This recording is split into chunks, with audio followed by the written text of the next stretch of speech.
Basic training, by all accounts, I've never been through it, but friends of mine that have, it's pretty brutal. Lots of early starts, lots of beastings, lots of running, lots of hard work. And the reason they do that is they've got to break you down so they can build you into a soldier. Now, so in an ideal world in a company, we'd have a process, we brought an employee in and put them through a 12-week boot camp so that they come out the perfect employee.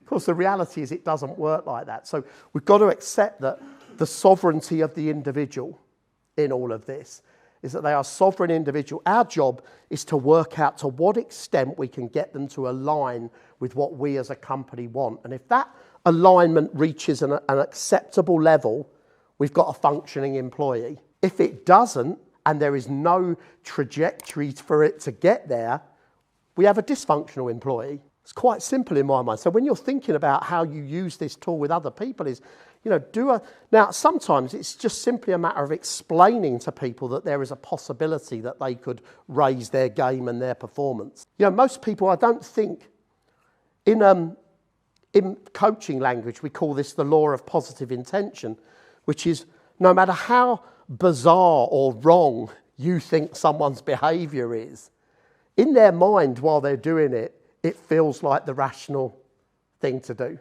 Otherwise, they wouldn't do it. So sometimes when you get people that respond very aggressively to situations, that's because in that moment, that's the best response they have. That is literally in their mind, this is how you respond to that. If someone shouts at you, your response is to get in their face. And that's because that's what they probably learned way back when they were children was the right response to those things. So whatever someone is doing is recognise that they're doing it because they think that's the right thing to do. So then that opens up the possibility we might become a bit curious about why do they think that's the right thing to do here? And that's where often we can get people to see their job differently. And Estelle and I were talking about this just last night about the idea of helping people find meaning in what they do.